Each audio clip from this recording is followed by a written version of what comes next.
مجھے یاد ہے جی اسی ہال میں 2018 کے الیکشن سے پہلے ایک سیمینار ہوا تھا اور اس سیمینار میں نے یہی کہا تھا کہ آپ دیکھتے جائیں اگر آپ اکٹھے نہ ہوئے تو یہ جو نئی حکومت آئے گی تو آپ کے ساتھ کیا ہوگا. ابھی عمران خان کی حکومت آئی نہیں تھی اس کو اور پھر کیا ہوا اس کے بعد آپ کے ساتھ. تو ان کے دور میں 2022 جنوری فروری میں پیکا ترمیمی آرڈیننس لایا گیا اور اس دور میں ایسے قوانین لانے کی کوشش ہوئی کہ وارنٹ کے بغیر آپ کو گرفتار کیا جا سکے. تو ہم اس وقت بھی اس کی مخالفت کرتے تھے, کورٹوں میں جا کے اس کو چیلنج کرتے تھے. اس میں بھی اسٹے مل گیا تھا ہمیں اسلام آباد ہائی کورٹ سے. اب وہی جو قانون ہے ایک پیکا آرڈیننس 2022 جو کہ پی ٹی آئی کی گورنمنٹ لے کے آئی تھی آرڈیننس, اور اس سے پہلے نیشنل اسمبلی میں ایک کرمنل پروسیجر ایکٹ 500 میں ترمیم کا ایک ایکٹ امجد خان نیازی جو ہے اس نے اسمبلی میں ٹیبل کیا تھا ایک پرائیویٹ ممبر کے طور پہ. ان دونوں کو اکٹھا کر کے ایک بہت ہی خطرناک قسم کا خون خوار قسم کا قانون کا اس کا مسودہ اس حکومت نے تیار کیا اور اس مسودے کا نام ہے کرمنل پروسیجر ایکٹ 2023. انہوں نے جو ہے نا پاکستان پینل کوڈ کا جو سیکشن 500 ہے اس میں ترمیم کر دیا. تو اس کے بعد پتہ ہے کیا ہوگا, اس کے بعد وہ آپ کو بغیر وارنٹ کے گرفتار کرے گی. اگر آپ نے جوڈیشری کے بارے میں یا کسی ادارے کے بارے میں کوئی بات کر دی بغیر وارنٹ کے آپ کو گرفتار کر کے لے جائے گی. اور جس طریقے سے شاہد اسلم صاحب جو ہیں وہ عدالت میں پیش کیا گیا اور پھر ہیئرنگ ہوئی, پیشیاں ہوئیں, کچھ ثابت نہیں ہوا, ان کو ریلیز کر دیا گیا. تو یہ ایسا نہیں ہوگا بلکہ لمبی قید ہوگی. ویسا یہ ہے جیسا کہ فواد چودھری صاحب جو پاکستان میڈیا ڈیولپمنٹ اتھارٹی بل میں جو ایک میڈیا کورٹس کا جو ان کا فارمولہ تھا, میڈیا کی عدالتیں قائم کر کے وہ ہمیں اندر کرنا چاہتے تھے. تو یہ جو حکومت ہے شہباز شریف صاحب کی یہ بھی ایک ویسے سسٹم لانا چاہتی ہے.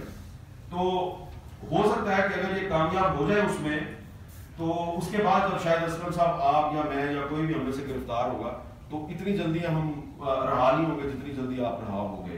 لیکن اس کے لیے آپ کو ذہنی طور پہ تیار رہنے کی ضرورت ہے اور اس کے لیے آپ کو سوال اٹھاتے رہنا چاہیے.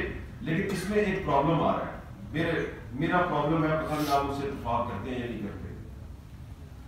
مجھے نا یہ جو اس وقت سیاسی منظر پہ جو لوگ آپس میں لڑ رہے ہیں نا, جو سیاسی محاذرے کر رہے ہیں, مجھے یہ سارے ایک جیسے لگتے ہیں.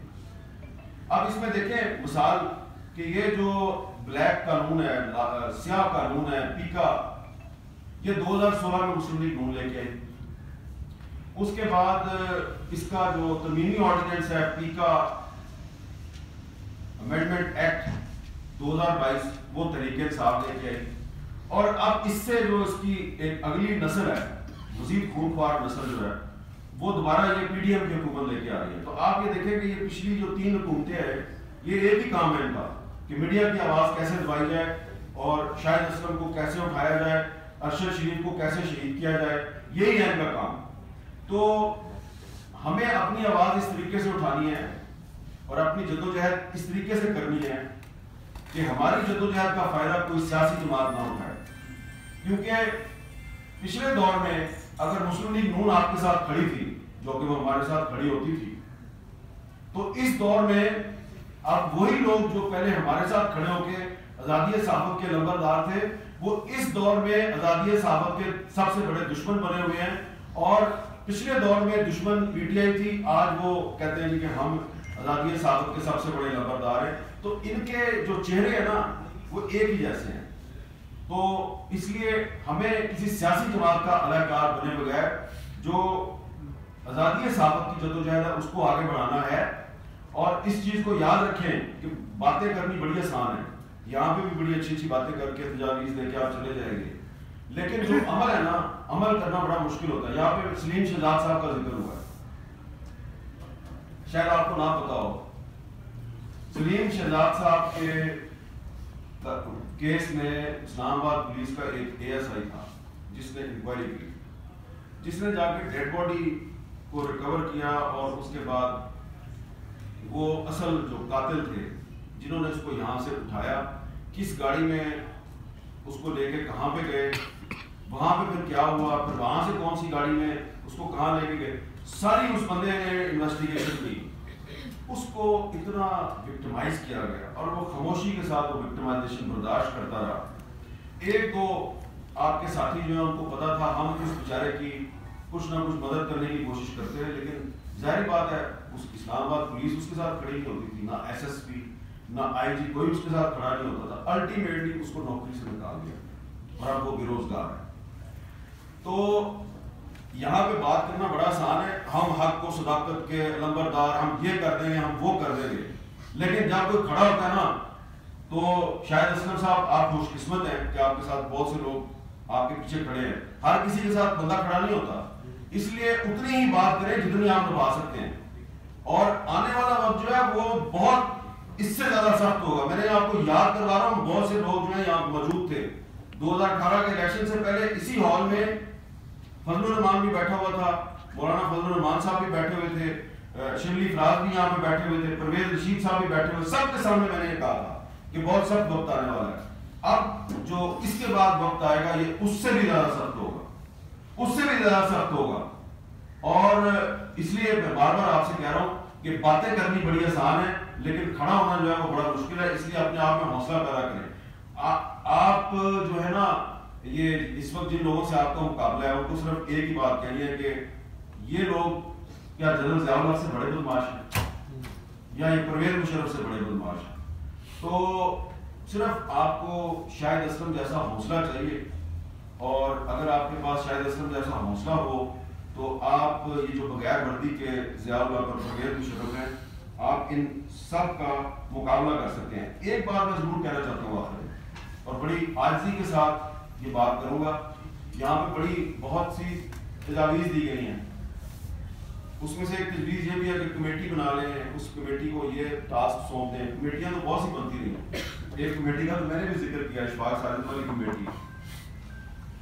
دیکھیں یہاں پہ ایک کمیٹی جو ہے وہ مطیع اللہ جان صاحب جو 2017 میں اٹیک ہوا تھا اس کی بھی بنی تھی. وہ پیچھے بیٹھا ہوا میرا دوست مبارک تھے, اس کو دیکھ کے مجھے یاد ہے. تو مبارک زیب صاحب اس وقت تھے پریزیڈنٹ تھے RIUJ کے, تو انہوں نے ایک ہمیں ٹاسک دیا تھا. تو اگر کسی کو نہیں پتا تو میں یہ بھی بتانا چاہتا ہوں کہ اس کمیٹی کے جو ممبران تھے, خاص طور پہ صغیر چودھری اور سلوے علی, ان کے ساتھ بہت زیادہ ان پہ دباؤ ڈالا گیا اور وہ کچھ ہوا جو کہ شاید انہوں نے نہیں بتایا. اس کے باوجود اس کمیٹی نے اپنی رپورٹ مکمل کر کے دے دی. اب مطیع اللہ جان صاحب جو ہے یہ وکٹم ہے. جس طرح میری جو سپریم کورٹ کے 3 ججوں والی رپورٹ ہے وہ ابھی تک سامنے نہیں آئی, تو میں بھی جگہ جگہ بات کرتا ہوں نا رپورٹ کیوں نہیں آئی, تو وہ تو سپریم کورٹ کے ججوں نے رپورٹ دینی یا نہیں دی. تو مطیع اللہ جان کی رپورٹ جو ہے وہ تو میں نے بنا کے دے دی تھی مبارک زیب کو, وہ کیوں نہیں آتی بھائی, ٹھیک ہے نا. تو یہ اس میں کوئی نہ کوئی وجہ ہوگی, ٹیکنیکل وجہ ہوگی کہ جی وہ رپورٹ کمپائل نہیں ہوئی, اس میں کوئی اس کو ارینج کرنا ہے. تو میں نے پچھلے دنوں بھی ان سے گزارش کی, دوبارہ وہ بیٹھے ہوئے, ان سے گزارش ہے, اور عابد الباری صاحب آپ سے بھی گزارش ہے, اس لیے کہ آپ وہ بہادر آدمی ہیں جنہوں نے اشفاق ساجد کے ساتھ مل کے 2010 میں میرے والی رپورٹ جو ریلیز کر دی تھی. تو یہ مطیع اللہ جان صاحب والی رپورٹ جو ہے وہ بھی ریلیز کر دیں, وہ مبارک زیب صاحب آپ کو دے دیں گے, آپ ریلیز کر دیں. تو اگر آپ ریلیز کر دیں گے تو اس سے یہ ایک حوصلہ پیدا ہوگا, مجھے بھی حوصلہ پیدا ہوگا کہ آئندہ سے اگر پھر کوئی ایسا آپ ہمیں ٹاسک دے دیں تو ہم دوبارہ آپ کے ساتھ کھڑے ہوں گے اور دوبارہ ایسی انویسٹیگیشن کریں گے اور دوبارہ ان کو ایکسپوز کریں گے. اور اس میں مطیع اللہ جان صاحب نے ہمیں اپنی زبان سے کچھ نہیں بتایا, یہ بھی میں آپ کو بتانا چاہتا ہوں, کیونکہ ہو سکتا ہے ان کے پاس ایویڈنس نہ ہو, لیکن ہم نے جو نکال لیا, اور خاص طور پر صغیر چودھری کو میں داد دیتا ہوں, اس کو میں اپریشیٹ کرتا ہوں, اس نے اپنی جان پہ کھیل کے جو حقائق نکال کے لے کے آیا اور جو بتائے, وہ جب آپ کو پتہ چلیں گے تو ریلائز ہوگا آپ کو بھی اور جو باقی جو کنسرن ادارے ہیں کہ قاتل کا تو ہمیں ہمیشہ سے پتہ ہے, قاتل کا ہمیں ہمیشہ سے پتہ ہے, ہم اس کا نام بھی لیتے ہیں لیکن اس کے پاس اس کے خلاف ثبوت نہیں ہوتا. تو اگر میں سمجھتا ہوں کہ یہ چھوٹا سا کام ہے، یہ اگر آپ نے چھوٹا سا کام کر دیا تو اس کے بعد آپ کو چاہیے، اب میں ایک ایسی بات کرنے لگا ہوں کہ شاید آپ کو اچھی نہ لگے، آپ مطیع اللہ جان والی رپورٹ جو ہے وہ جاری کر دیں، اس کے بعد آپ ایک نئی کمیٹی بنائیں، اس میں آپ مطیع اللہ جان کو بھی ڈال دیں اور مجھے بھی ڈال دیں، ہم آپ کو بتائیں گے کہ ارشد شریف کو کس نے قتل کروایا ہے۔